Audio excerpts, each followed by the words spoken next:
আমরা কইতে চাই আর যে আমি হুসেন আহমদ আমরা এটা হইল হাতিরহাট প্রথম খণ্ড খান্দিতে আমার রাস্তা এটা কয়েক বছরও টাকা গ্রান্ট হয়েছে কিন্তু রাস্তার কাজ ভালোভাবে হয়েছে না যার কারণে ফ্লাডে আমার প্রতি বছর এটা মানুষের গলা জল হয়ে যায় কারণ এই রাস্তার অবস্থা আপনারা দেখতে পাইতরা কেন এই অবস্থায় কিন্তু আমরা তো এমএলএর বাসাতে গেলাম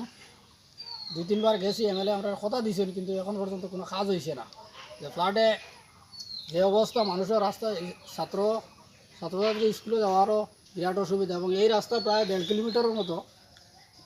হাতিরহাট শিববাড়ির থেকে দক্ষিণ মানিকপুর শিববাড়ি পর্যন্ত এই রাস্তাটা কিন্তু এটার মধ্যে আমরা প্রায় দক্ষিণ মানিকপুরও প্রায় 100-150 পরিবার মানুষ আছেন এবং এখানে খান্দিগ্রামও আমরা প্রায় 70-80 পরিবার মানুষ কিন্তু আমরা এই রাস্তা দিয়ে একমাত্র রাস্তা যেটা এই রাস্তা দিয়ে চলাফেরা করতে হয় এবং এটার অবস্থা আমি ঊর্ধ্বতম কর্তৃপক্ষের কাছে আপনারা আমি ইয়ের মারফত চাইয়ার যে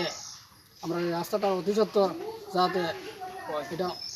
চলার উপযোগী করিয়া দেওয়া হয় এটার লাগে আমার বিশেষ আবেদন আর এই যে ফ্লাডে আমরা কেন মানুষের ঘর বাড়ি ক্ষয়ক্ষতি হয়েছে এটাও যাতে আপনারা কিছুটা যদি সাহায্য করেন সরকার থাকি তাইলে অনেক মানুষ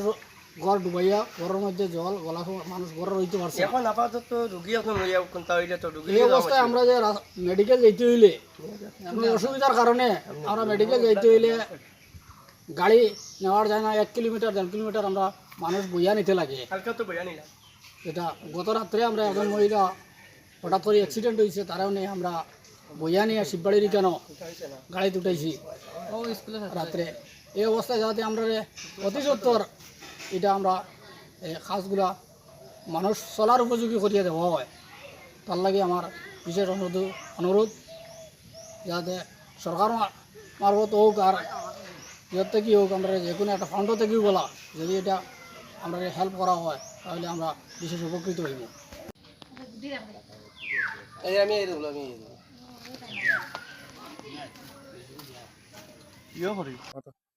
আমরা এখানে আজকে শ্রীকুনা জিপির হাতিরহাট কান্দিগ্রাম যে গ্রাম সেই গ্রামের সাধারণ মানুষ এখানে জড়ো হয়েছেন যে এবারে যে বন্যা হয়ে গেল সেই বন্যায় যে তারা ওই দক্ষিণ কান্দিগ্রাম গ্রামের যে রাস্তা সেই রাস্তার সম্পূর্ণ বেহাল এবং হাঁটার কোনো উপক্রম নয় তাই তারা প্রতিবাদে নেমেছেন আমরা সারা ভারত কৃষক সভা কাছাড় জেলা কমিটি তথা এখানে আঞ্চলিক কমিটিও আমরা তাদের এই প্রতিবাদে আমরা সামিল আমরা সারা ভারত কৃষক সভা কাছাড় জেলা কমিটির থেকেও আমরা দাবি করছি যে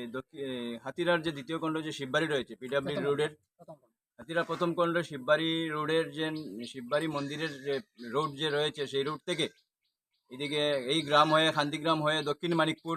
শিববাড়ি পর্যন্ত প্রায় 3 কিলোমিটার রাস্তা এই রাস্তা এখন পর্যন্ত পিডব্লিউডির অধীনে নেওয়া হয়নি তাই আমরা দাবি করছি অতি সত্বর পিডব্লিউডির অধীনে নেওয়ার জন্য এবং পাশাপাশি আমরা বর্তমানে যে বিডিও রয়েছেন বিভিন্ন জেলা পরিষদ রয়েছেন বিভিন্ন এমএলএ এমপি রয়েছেন যারা পঞ্চায়েত প্রতিনিধি রয়েছেন তাদের কাছে আমাদের দাবি যে অতি সত্বর এখানে একটা বিকল্প জরুরিকালীন ভিত্তিতে এটা অনুদান দেওয়ার জন্য এবং অনুদানের মাধ্যমে যাতে এই গ্রামের রাস্তাটা ঠিক করে দেওয়া হয় যাতে এখানকার যারা ছাত্রছাত্রীরা রয়েছেন এখানে যারা এই শ্রমিক কৃষক গরিব মেহনতি মানুষ যারা রয়েছেন তারা এই রাস্তা দিয়ে হাঁটা চলাফেরা করতে পারছে না এই রাস্তা চলার কোনো উপযোগী নয় এই যে বর্তমান বন্যায় একটু আগে রাস্তার একটা জায়গাতে তোমার যে সাইড ওয়াল রয়েছে সেই ওয়াল ভেঙে নদীতে খেতে চলে গিয়েছে এবং পুরা বন্যায় সেটা ওয়ালটা ভাসিয়ে নিয়ে গেছে ফলে দুই সাইডে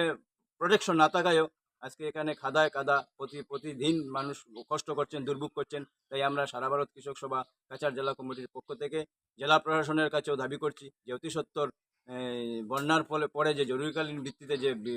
অনুদান দেওয়া হয় সেই জরুরিকালীন ভিত্তিতে সেই অনুদানের মাধ্যমে অতি সত্বর এই রাস্তা মেরামত করে দেওয়ার জন্য আমরা দাবি করছি।